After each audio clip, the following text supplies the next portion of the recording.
We all know the famous Beatles song, All You Need Is Love. We didn't need that. You're right. One couple in Virginia is proving it. We'll chat with Kristy and Andrew Mackenzie in just a minute, but first, let's take a look at their nearly 40-year love story.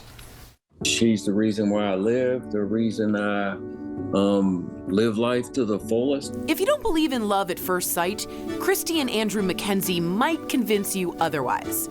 He's a remarkable man, father, grandfather, and I knew that when I met him, that he would be. I could just see it in his eyes, and he's never let me down. This past summer, their fairy tale romance almost ended during a ride home.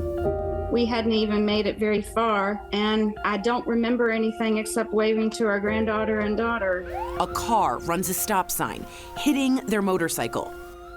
The way we hit the car, I went up and over the car and came down on the back of the car and hit the ground. I woke up in the road, but all I wanted to know was he okay? Andrew takes the brunt of the injuries, remaining in a coma for 8 days before waking up. I remember somebody asking me a bunch of questions, and I remember blank. I didn't have any answers for anything.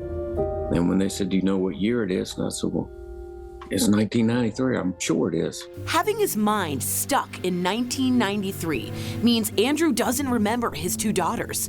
But he does remember his wife. He had no clue that who they were. Or no matter how many times I showed him pictures, I sat there and I explained everything to him. But over and over and over, it just wouldn't click. Kristy fights to get a shared room with her husband so they can recover together. One by one, his memories come back. We're almost back to where we were. And I credit our love for that, because I wouldn't have made it without him. And he says the same of me. Are you kidding me? Wow. Please welcome Andrew and Kristy to the show. Oh my gosh. I love your love, okay? It's beautiful. Andrew, I want to know, what were your first thoughts when you woke up? One of my first thoughts or memories was, of course, my beautiful wife, Kristy's beside me in a wheelchair, in a back brace, arm brace on, neck brace, and she's there checking on me, holding my hand. One of the first things. And I also wasn't sure what was going on.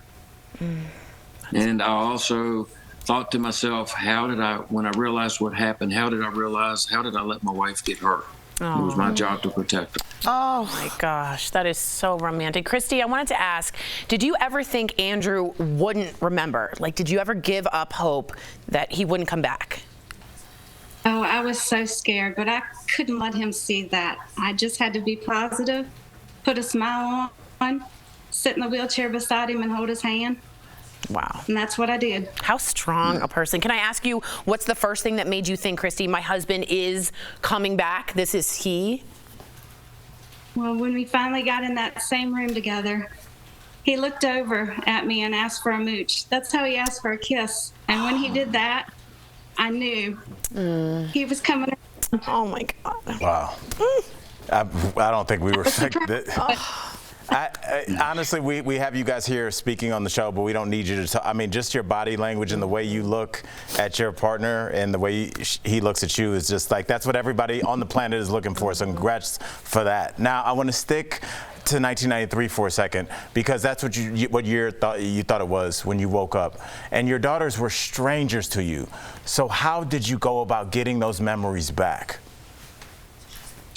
Well, what I understand is that they came back to me slowly, but with Kristy and the family showing me pictures and stuff and trying to help me regain my memory, I think over time it came back to me.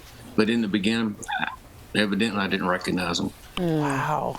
Well, let's talk about this, because Andrew, you and Kristy renewed your vows in August, and you actually proposed to her again. So what did you say the second time around? Had to be one of the best days of my lives. I couldn't wait to get her to the beach. We've been planning on renewing our vows for a couple years. And as soon as I got her alone on the beach, I dropped to one knee and proposed to her and asked her to marry me. And of course, Thank goodness. She said yes. Thank goodness. Would have been awkward otherwise, Andrew. Kristy, can I ask you? Otherwise, right? I just wanted to ask you, sort of off script here. I am a caregiver a lot of the time. Was it hard being there for him as well as you also healing? Because that's you did two very different hard jobs at the same time. It was, but he was my main focus. I knew I needed to take care of myself, but he was my main focus. I just had to get us back together. And you need to take care of yourself first. Never. Oh my God, these two lovebirds. I've never, you guys have something that, I mean, 1 in a million. Gives you belief. Everybody's looking for what you guys have. I hope you guys acknowledge that every day. Congratulations. It's amazing. To that. Amazing, Johnny. Andrew and Kristy, thank you so much for sharing your story. We appreciate it, and it gives us feelings of bubbles all around. Love bubbles. We'll be right back. Thank you so much. You're very welcome. Thank you.